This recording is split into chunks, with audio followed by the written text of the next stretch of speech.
The Choral Arts Society of Washington's Humanitarian Award was created in 2004 to honor a person whose service to others has made the world a better place. All of us can be great because anyone can serve, Dr. King liked to say. You only need a heart full of grace, a soul generated by love. This award honors a person who has lived up to Dr. King's words and example. Prior recipients include Dr. Dorothy Height, Chair Emerita of the National Council of Negro Women, Congressman John L. Lewis of Georgia, and Marion Wright Edelman, the founder of the Children's Defense Fund. Mrs. Edelman is a tireless advocate for children, an instrument the Lord uses to give voice for those who have no voice. Mrs. Edelman's with us this evening. Let's give her a round of applause.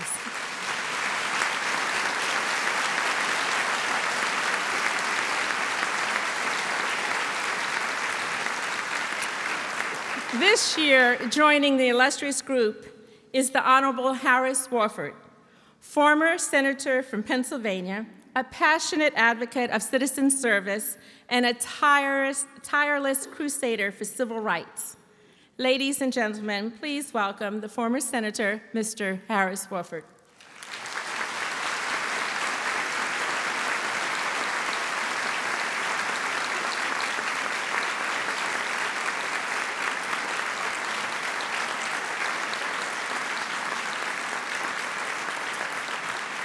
Long before you became part of President Kennedy's administration, assisting in the formation of the Peace Corps, you were living out the words of his famous creed, ask not what your country can do for you, ask what you can do for your country. Your own service focused on helping those who needed it the most, the poor, the disenfranchised, the abused, the hungry. After graduating from Yale Law School, you chose to continue your legal studies here in Washington, D.C. at Howard University, becoming the first Caucasian man to receive a law degree from that institution.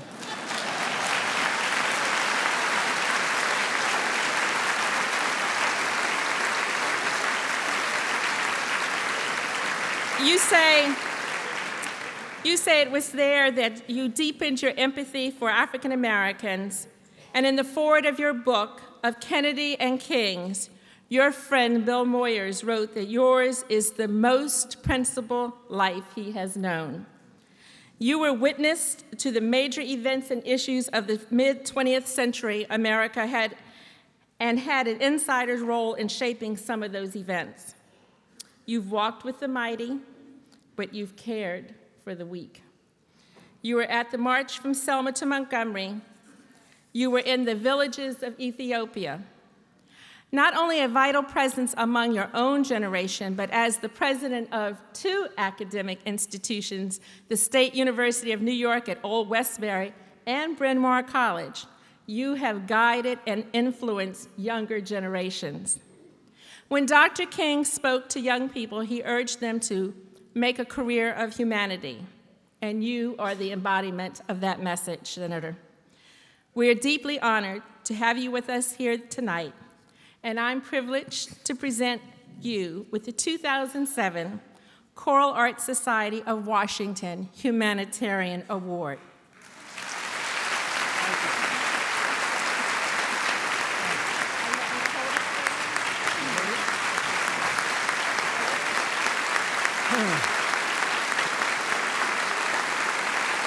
Thank you. Thank you. Thank you. Thank you. Maxine Baker, if you keep up what you're doing, you too someday may find yourself hearing an epitaph that you don't deserve while you're still alive. Thank you for your kind words. The line of succession that I humbly stand in tonight makes me want to begin with my World War II Army Air Corps salute to Marion Wright Edelman. She's in there in the dark. I can't see her now, but she brought light to Mississippi in very dangerous times, and she's helped us see that the next stage of the civil rights revolution is the human rights need of all children, their needs and their rights, which should be our great number one domestic priority.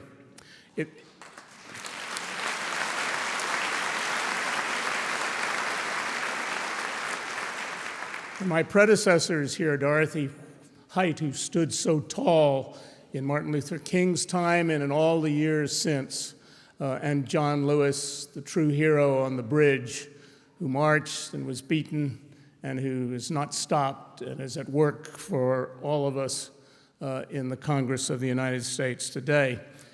So these kind words I appreciate, they're heartwarming, but I have to confess, this is my own little vanity, that the best compliment, the one I cherish most, came from Martin Luther King in a jovial mood when he had just been hearing from some lawyers on how they could keep him out of jail. He said to me, "You know, you're the only lawyer in our volunteer team that will help me go to jail instead of using all the tricks of the trade to keep me out." But in respect to great, courageous NAACP lawyers like Marion Wright Edelman, I want to add, as Thurgood Marshall once did, it seems to be everybody helps Martin get out of jail except us lawyers. It was very important that lawyers help people get out of jail and put some other people in jail and win the rights in court that Martin Luther King helped us win in jail and in the streets. There are two things.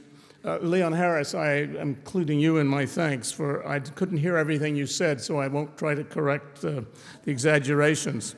There are two things, though, that I hope you remember about the decade of Martin Luther King.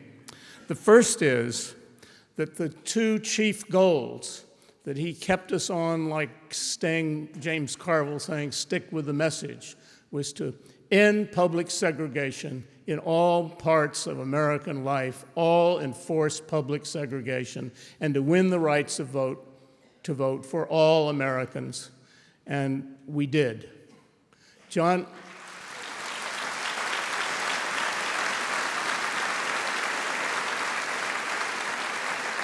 in 1935, a group of American Negroes went to see Gandhi to ask him to come to this country to take charge for a little while and lead the charge of civil rights in the United States in 1935. And Gandhi talked to them at length and then said, "How I wish I could share your suffering, but I haven't made good my message yet in India, so you will have to carry that burden and that responsibility. But from what you've told me, I do believe it may be through the American Negro that the unadulterated message of nonviolent direct action will be delivered to the world." And it was.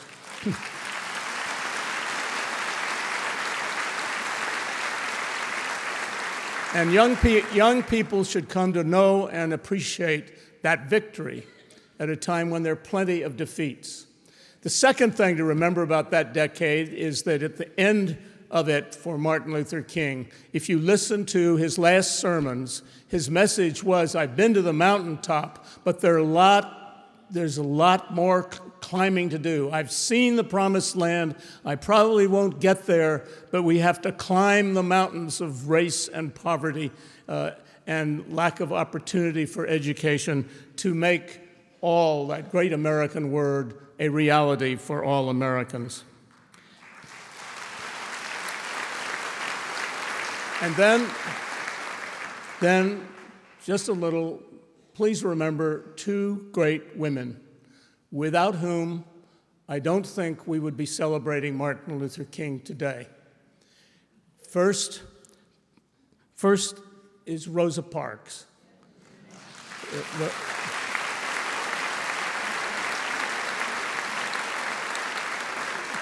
First, because she was pivotal.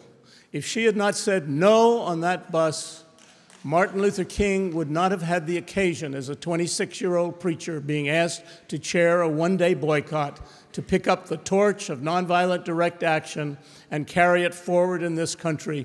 That 26-year-old said yes because she said no.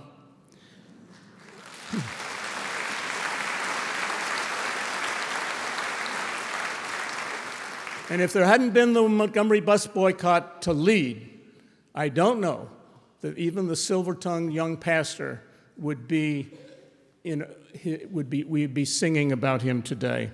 The second person, of course, first in time, was Coretta Scott King, who gave up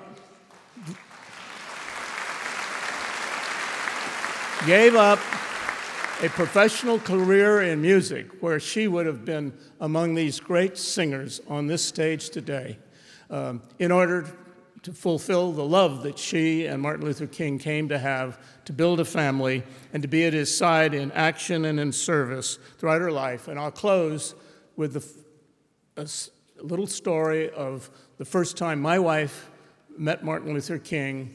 He had asked me to come over and drive him from Baltimore to Washington and talk a little at the hotel when we got there about Gandhian action in this country. And Coretta was in the back seat with my wife. Martin and I were kibitzing on Gandhi and India and the next steps that he was thinking about in civil rights. And we heard Coretta say, "Claire, I want you to know that I have this awful nightmare that the road that Martin has chosen is going to lead to his death." And she said, "It just keeps coming back to me." And Martin turned to her and said, "Corey, don't keep thinking about that nightmare. Think what we can do and the fun, good time we're going to have while we have it. But remember," he said, "I didn't choose this road." The group came and asked. They asked me to be the chair, and I said yes. And then he hummed a spiritual that went something like, "The Lord came by and asked, and my soul said yes." And so we're here tonight to celebrate the fact that for Rosa Parks, for Coretta Scott King, and Martin Luther King, their souls said yes. Let's try to do likewise.